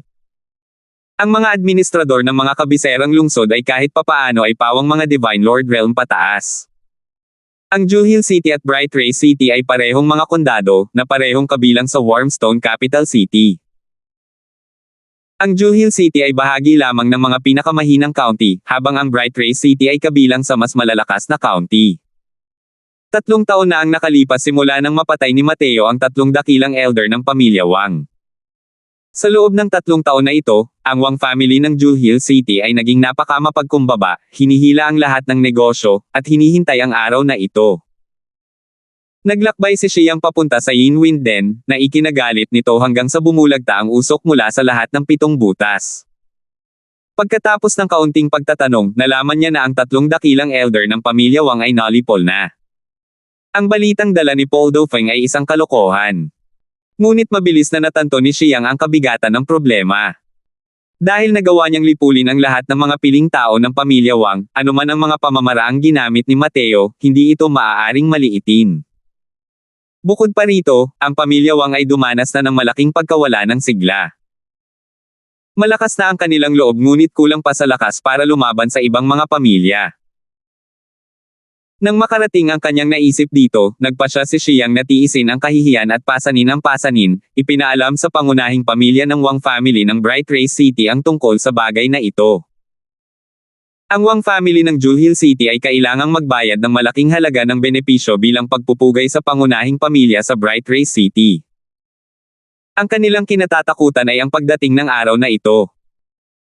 3 taon na ang lumipas, sa wakas ay ipinadala na rito ng pangunahing pamilya ng pamilya Wang sina Sol Wang at Ricardo Wang. Si Sol na ito ay isang natatanging miyembro ng nakababatang henerasyon ng pamilya Wang. Siya ay wala pang 500 taong gulang at isa ng mahusay na eksperto sa antas ng Grotto Profound. Mas kahanga-hanga pa si Ricardo. Hindi lang siya eksperto sa martial arts, isa rin siyang 2-star alchemy god. Bagamat nangingibabaw ang malalakas na manlalaro sa mundo ng martial arts, ang negosyo ay negosyo, kailangang sundin ng lahat ang mga pinakasimpleng patakaran ng laro. Ang 4 na malalaking paksayo ng Juhil City ay orihinal na balanse sa lakas. Ang pamilya Wang ang pinakamalakas, sumunod ang 2 pamilyang Luri at Lin, at ang pinakamahina ay ang Myriad Treasure Tower.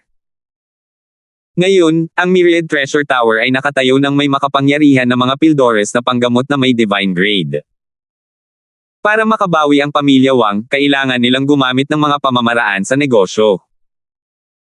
Kapag nasangkot na ang lakas ng pakikipaglaban, tiyak na mapipilitin ang City Lord Manor na makialam.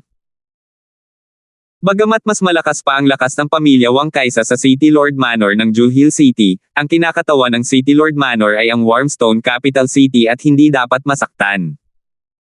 Sir Su, hindi ang pamilya Wang ang may kasalanan sa pagkakataong ito. Talagang kakaiba ang panauhing alchemist ng Myriad Treasure Tower. Nabigla rin kami, sabi ni Xiang. Bagamat mas mataas ang kanyang kaharian kaysa kay Sol, hindi siya nang ahas na saktan ito. Ito ang isang nakababatang estudyante na binibigyang diin ng pangunahing pamilya sa pag-aayos. Walang hanggan ang kanyang mga nagawa sa hinaharap. Hey! Binaligtad ng isang Grotto Profound sa unang yugto ang sangay ninyo sa Juhil City, napaka-promising ninyo. Hindi ba't laging nagbibigay ng mga dahilan ang mga nabibigo? Sabi ni Sol nang may malamig na ngiti. Maaaring mali ang narinig mo, ngunit ang nakita mo ay totoo. Natural lamang na alam ni Sol ang balitang iniulat ni Xiang. Ngunit sa kanyang pananaw, ito ay ang kawalan ng kakayahan ng pamilya Wang ng Juhill City, at hindi ang pagiging napakalakas ng kanilang kalaban. Ang lahat ng impormasyong ito ay pawang mga dahilan lamang. Hindi nang ahas na tumanggi si Xiang at sinabi kay Leander, Lingbo, ipakita mo ang bagay na ito at hayaan mong tingnan ni Sir Su at Elder Zuan. Magalang na iniabot ni Leander ang dalawang kahon. Walang ingat na tinanggap ito ni Sol at sumulyap, ang kanyang tingin ay halatang paghamak pa rin. Divine Grade Divine Essence Peel. Hey, para saan ang lowest grade tier isang low grade Divine Peel? Di ba sabi mo yan, Elder Zuan? Natatawang sabi ni Sol. Si Elder Zuan, na tahimik lang noon, ay ngumiti nang marinig ito at sinabing, Nako, Xiang, isa lamang tier isang low grade Divine Peel, wala lang yan. Dahil nandito ang matandang ito, kailangang umikot ang kanyang Myriad Treasure Tower kahit dragon pa ito.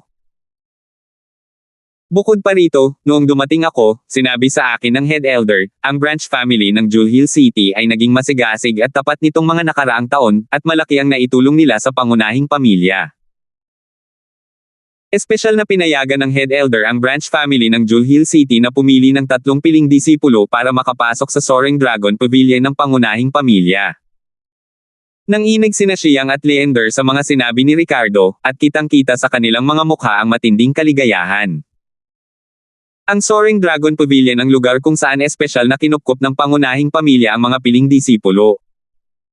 Sa pagpasok sa Soaring Dragon Pavilion, ang mga magiging tagumpay ng isang tao sa hinaharap ay magiging walang hanggan. Ang pamilya Wang ay dumanas ng matinding pagkalugi sa pagkakataong ito. Ngunit ang pagpapahintulot sa mga piling disipulo na makapasok sa Soaring Dragon Pavilion ay itinuturing ding isang biyaya na nakatago. Maraming salamat po, Sir Su, Elder Zuan. Maraming salamat po, Punong Elder. Balisang sabi ni Xiang. Ngumiti si Ricardo at sinabing, dahil dito, Xiang, wala ka nang dapat ipag-alala tungkol sa mga pag-atake mula sa likuran, tama ba? Sa loob ng ilang taon, mananatili kami ni Sol dito. Mas magsisikap kayo at mapupuksa ang Myriad Treasure Tower palabas ng Juhill City, ito ang pangunahing punto. Naging seryoso ang tingin ni Xiang, at dali-daling sinabi, magtiwala ka, Elder Zuan, ang pamilya ng sangay ng Juhill City ay tiyak na makikipagtulungan ng lubusan sa pangunahing pamilya. Napagtanto ni Xiang na sa wakas ay sasamantalahin na ng pangunahing pamilya ang pagkakataong ito at gagawa ng hakbang laban sa Myriad Treasure Tower.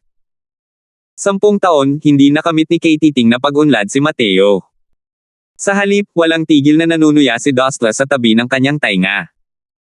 Bata, sumuko ka na.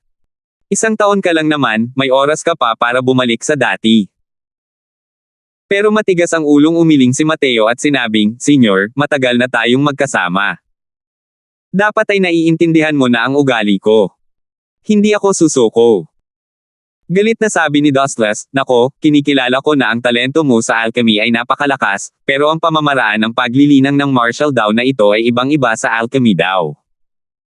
Biglang nanginig si Mateo, kitang-kita sa mukha niya ang matinding tuwa. Napahawak siya sa ulo niya at sinabing, Oo nga. Bakit ba ang tanga ko? Tinalikuran ko na ang daan na handa na at hindi na naglakad, ang tanging iniisip ko lang ay ang pagdaan sa paikat na daan. Natigilan si Dustless, walang ideya kung bakit tuwang-tuwa si Mateo nang walang dahilan o tugma. Bata ka, ano na naman ang naisip mo? Nagtatakang tanong ni Dustless. Tuwang-tuwa na sabi ni Mateo, dahil ito ay paglikha ng isang paraan ng paglilinang na pagmamayari ko, kung gayon ito ang dapat na paraan ng paglilinang na pinakaangkop para sa akin. Hindi ka ba sang-ayon, Senyor? Tumanggaw si Dustless nang may pagkagalit at sinabing, syempre naman. Kung gayon, Senyor, ano ang pinakamalakas kong landas? Patuloy ni Mateo. Sabi ni Dustless, natural lang, alchemy daw. Gusto mong gamitin ang alchemy daw bilang correspondence point at lumikha ng cultivation method. Ito. Masyado rin itong katawa-tawa, di ba? Kung gayon, ang cultivation method na nilikha ay partikular na ginagamit para sa pagpino ng mga tableta. Tumawa ng mahina si Mateo pero hindi nagsalita, at pinigilan si Dustless. 1339. Sa harap ni Mateo ay nakatambak na parang bundok ang mga gamot na nasa ilalim ng antas ng banal na espiritu. Noong pinoproseso ang one-star Heavenly Mark pill noon, ito ay isang nakapokus na pagsasanay. Lahat ng mga medicinal pills na kanyang pinino ay para sa wakas ay mapino ang one-star Heavenly Mark pill. At ngayon, kukultibarin na ni Mateo ang kanyang initial rank na one-star alchemy god hanggang sa limitasyon. Sa aspetong ito, naging malinaw ang makapangyarihang sistema ng supply ng Myriad Treasure Tower.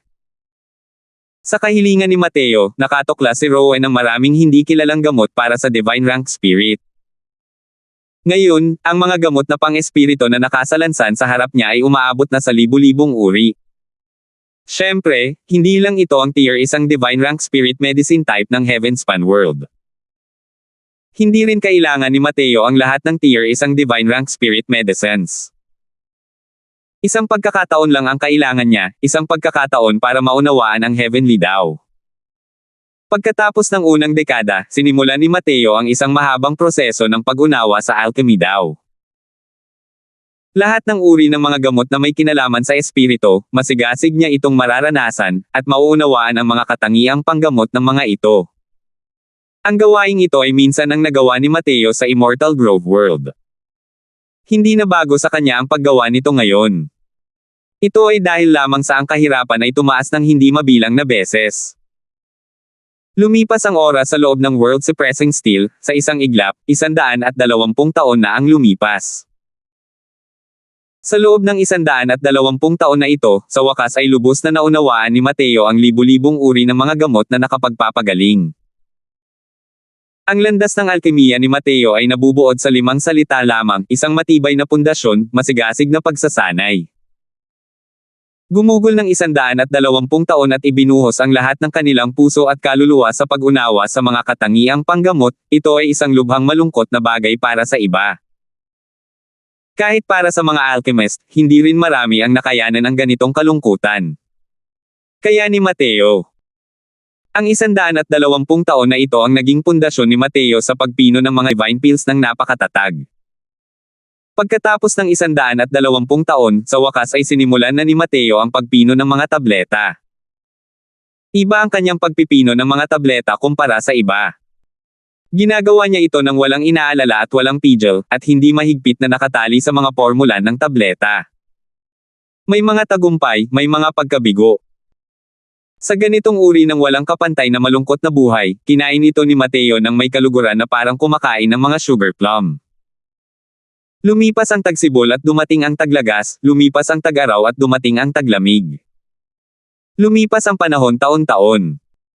Sa wakas, isang araw, isang pahiwatig ng kaunawan ang kumislap sa isipan ni Mateo. Ang bakas ng pag-unawang ito ay parang isang kidlat na sumilay sa kalangitan. Kaya naman, ibinaba niya ang pill refining at sinimulang isipin ang Lesser Heavenspan Mountain sa harap niya. Ang Lesser Heavenspan Mountain na walang anumang aktibidad sa lahat ng panahon ay naglalabas ng nakasisilaw na liwanag sa oras na ito. Ang mga ilaw na ito ay nagniningning sa napakaraming kulay, magaganda at kahanga-hanga. Si Mateo, na nasa loob nito, ay parang nahulog sa isang wonderland. Sa wakas ay nabuksan na niya ang pintong ito gamit ang alchemy Dao. Gayunpaman, ito pa lamang ang unang hakbang kay Mateo. Ayaw niyang lumikha ng isang paraan ng paglilinang na ginagamit para sa pagpino ng mga tableta. Sa buong panahon, nilinang ni Mateo ang lahat ng uri ng mga pamamaraan ng paglilinang, mga teknik sa pakikipaglaban. Nagsimula ang mga ito nang walang tigil sa pag-ikot sa kanyang isipan. Sining ng espiritu na may bristle na siyam-na-yang, sining ng pagbabagong buhay ng Tyrant Dragon, formula ng espada na panglipol ng masamang kaaway, formula ng tunay na salita ng siyam na karakter. Ang kasalukuyang si Mateo ay parang nagluluto ng masarap na ulam. Ang mga pamamaraan ng paglilinang at mga pamamaraan ng pakikipaglaban ang mga sangkap, habang ang Lesser Heavenspan Mountain ay isang malaking palayok. Nakalubog si Mateo sa loob, tuluyang nakalimutan ang oras. Hindi niya alam kung gaano nakatagal ang lumipas, unti-unting nabuo sa isipan ni Mateo ang pangunahing anyo ng isang paraan ng paglilinang. Patuloy itong binabago ni Mateo, pinagperpekto, pagkatapos ay muling binabago at pinagperpekto.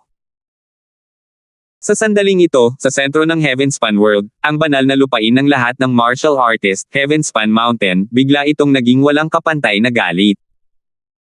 Isang mala-tsunami na enerhiyang espiritual ang bumaha mula sa tuktok ng Heavenspan Mountain. Ang alon ng espiritual na enerhiyang ito ay masyadong walang hanggan, hindi kayang sumipsip ng kahit ano. Ang napakalaking puwersa ng pagtama ay direktang nagpalipad sa mga powerhouse na kasalukuyang nakakaintindi kay Dao sa Heavenspan Mountain, habang ang mga malungkot na sigaw ay walang tigil na umalangaw-ngaw sa ere. Kahit gaano pa kalakas ang kanilang lakas. Ito ang tunay na kapangyarihan ng langit at lupa, hindi ang kayang kalabanan ng kapangyarihan ng tao. Isang walang kapantay na napakagandang halo ng liwanag pagkatapos ng liwanag ang bumalot sa buong Heavenspan Mountain, na lalong nagpahirap sa dating misteryosong Heavenspan Mountain. Pagkatapos ng ilang paghinga, wala nang tao sa Heavenspan Mountain. Ito. Anong nangyari sa bundok ng Heavenspan? Sino ba ang nakakaalam kung ano ang nangyari? Nako, ang tatay mo ay nag-cultivate na sa True God Realm at ngayon lang siya bumagsak ng ganito kalala. Hindi ko talaga maisip. Ngayon ko lang nakita na ang Heavenspan Mountain ay magbibigay ng ganito kay takot na prestihiyo ng langit. Sa ilalim ng Heavenspan Mountain, maraming grupo ng mga martial artist ang nagkagulo, at mukhang napakasama ng kanilang kalagayan. Ngunit ang mas ikinagulat nila ay kung bakit lumitaw ang ganitong pagbabago sa Heavenspan Mountain. Hindi maganda. Bumabaha ang espiritual na enerhiya. Bilisan mo, tumakbo ka. Biglang may sumigaw. Lahat ay nagsipaan sa lupa at mabilis na tumakbo. Ang walang kapantay na Mar-Angel na espiritual na enerhiyang ito ay bumaba mula sa kalangitan na parang isang avalanche. Kapag nabaon na sa loob ng espiritual na enerhiya, mawawalan sila ng isang patong ng balat kahit hindi sila mamatay. Ngayon lang sila nakakita ng ganito kay-tikot na espiritual na enerhiya. Damugong. Ang espiritual na enerhiya ay tumama sa lupa, nagbigay ng isang malakas na dagandong, at kumalat sa malayo. Hahaha, malalampasan ko na. Ilang libong taon na akong natigil sa hadlang. Sa pagkakataong ito, malalampasan ko na rin sa wakas. Makakalusot din ako. Hahaha. Hindi ko inaasahan na darating din ang araw na makakarating din ako sa tunay na Diyos. Hahaha. Matapos bumagsak ang espiritual na enerhiya, sa wakas ay naging mas manipis ito. Sa ilalim ng epekto ng Mar-Angel espiritual na enerhiyang ito, ang mga martial artist na nagkukultibar sa Heavenspan Mountain ay nakatanggap ng isang nakabalat kayong biyaya. Napakaraming tao ang nakalusot sa hadlang.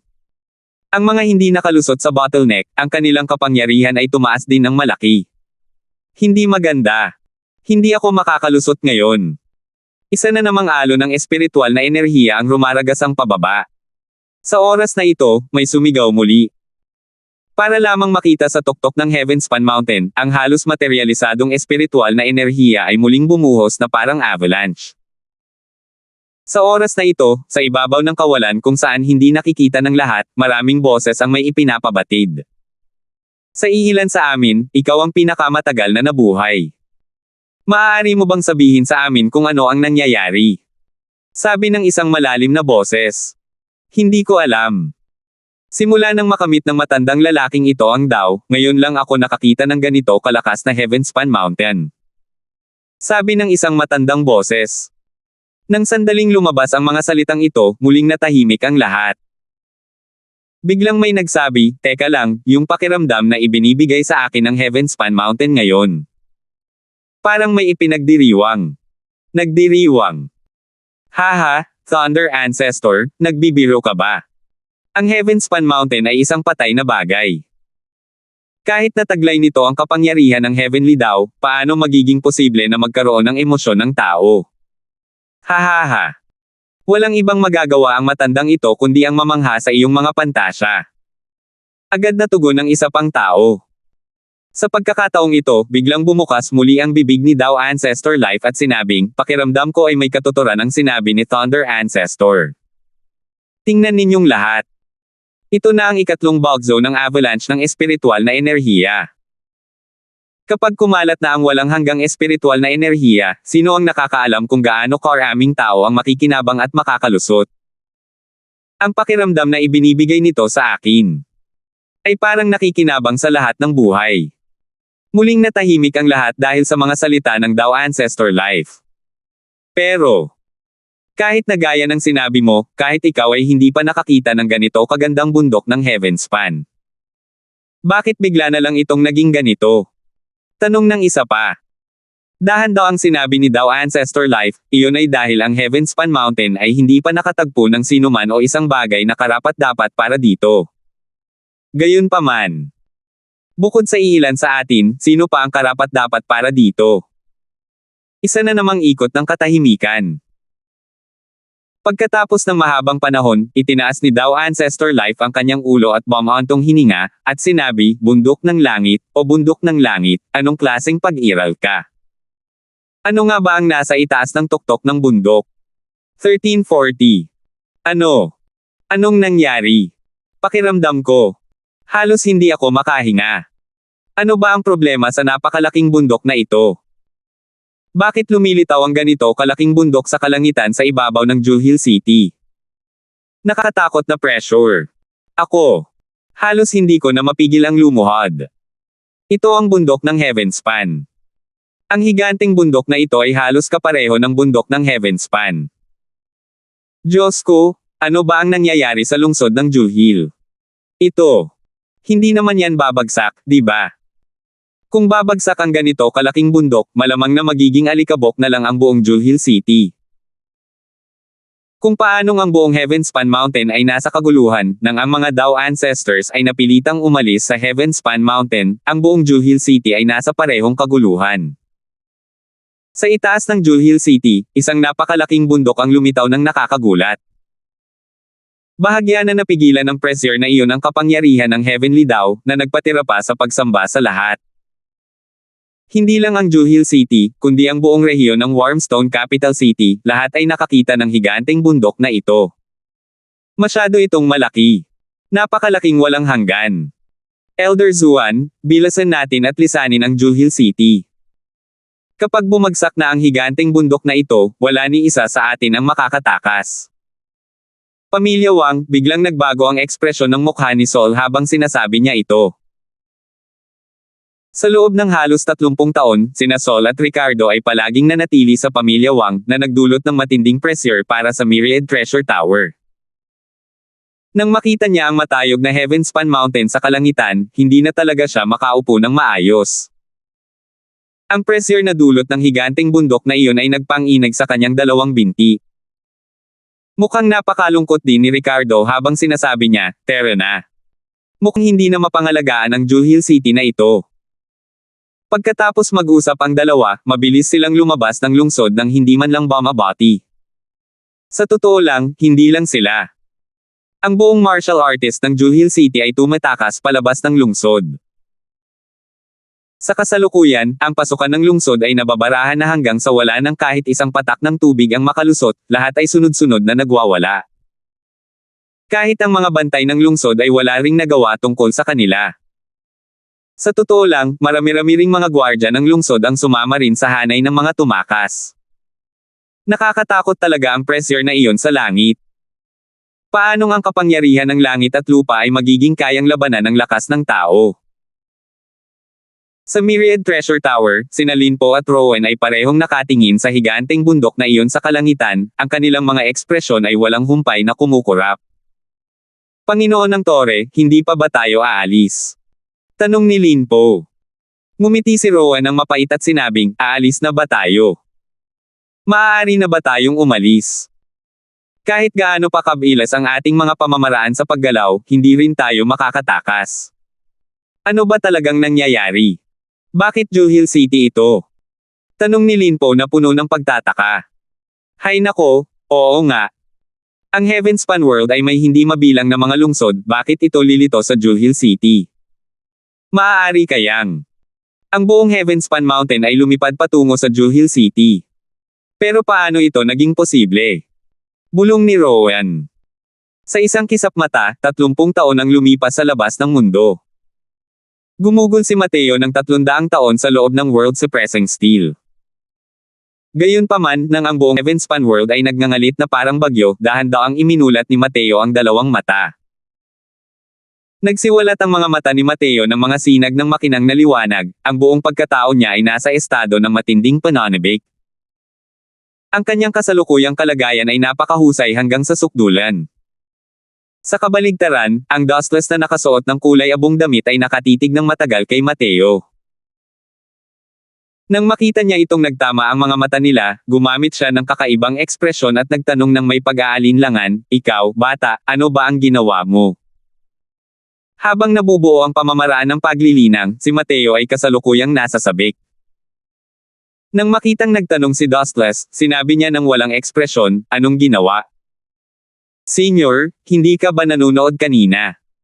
Gumagawa ako ng isang pamamaraan ng paglilinang na pag-aari ko."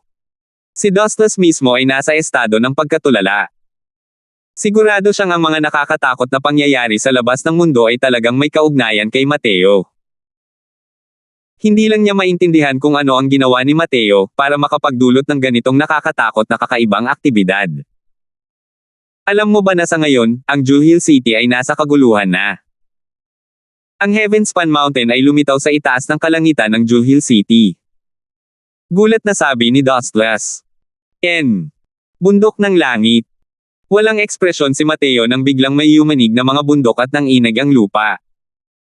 Sa wakas ay dahan-daang lumapag ang Heavenspan Mountain sa itaas ng Jewel City. Ugong. Isang walang hanggang presyon ang nagpabago ng kulay sa buong mundo. Ang malaking hanay sa ibabaw ng Jewel City ay parang papel sa ilalim ng Heavenspan Mountain. ARGHH. Sa Jewel City, nagsanib puwersa ang mga malungkot na iyakan. Nagbago ang ekspresyon ni Mateo, at bigla siyang sumulpat mula sa loob ng espasyo ng world-suppressing steel, at ang ekspresyon niya ay naging napakapangit din. "Senior, anong nangyayari dito?" Biglang nagbago ang ekspresyon ni Mateo habang nagsasalita siya. "Ako ang tinatanong mo. Ikaw ang tinatanong ko.